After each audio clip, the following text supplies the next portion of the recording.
प्राचीन अयोध्या राज्य में एक न्यायप्रिय राजा हरिश्चंद्र शासन करते थे। उन्हें सत्य और न्याय के प्रति उनकी भक्ति के लिए देश विदेश में जाना जाता था। हालांकि अपने गुणों के बावजूद भाग्य में उन्हें सबसे कठिन परीक्षा में डाला। एक दिन जब राजा हरिश्चंद्र राज दरबार में अपने कर्तव्यों का पालन कर रहे थे, तभी तपस्वी विश्वामित्र आए। उन्होंने राजा से एक महायज्ञ का आयोजन करने के लिए मदद मांगी। उन्होंने हरिश्चंद्र को अधिक से अधिक प्रतिफल देने का भरोसा दिया।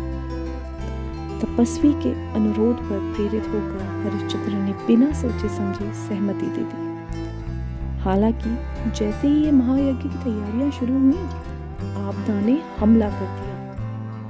हरिश्चंद्र के राज्य में भारी सूखा और उनका खजाना खाली हो गया। निराशा में उन्होंने अपनी संपत्ति भी बेच दी और उधार मांगा ताकि तपस्वी की मांगों को पूरा कर सकें।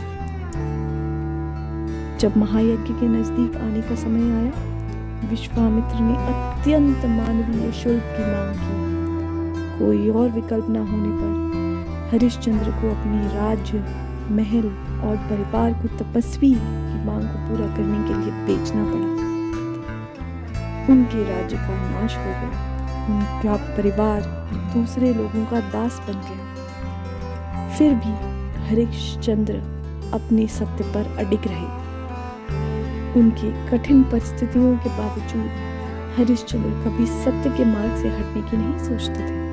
वह विश्वास के साथ पीड़ा का सामना करते थे, विश्वास करते हुए कि अंततः न्याय विजय होगा। अंत में परिणाम का दिन आया। विश्वामित्र जी ने मांग की कि हरिश्चंद्र अपने ही बेटे को बलि चढ़ा दे इस महायज्ञ के लिए। एक पीड़ा के पल में महाराज हरिश्चंद्र ने आज्ञा का पालन किया और कहा कि मैं यह करने के लिए तत्पर हूँ। परंतु उसी संकट काल में बहुत जोर की ध्वनि गूंजी आसमान में और देवताओं ने आकर हस्तक्षेप किया। इससे हमें यह सीखने को मिलता है कि हरिश्चंद्र के अटल सत्यनिष्ठ को देखकर देवताओं ने उनके राज्य, धन, परिवार सबको पुनः स्थापित कर दिया। हरिश्चंद्र की कथा सत्य और ईमानदारी की शक्ति का एक अविस्मरणीय उदाहरण है।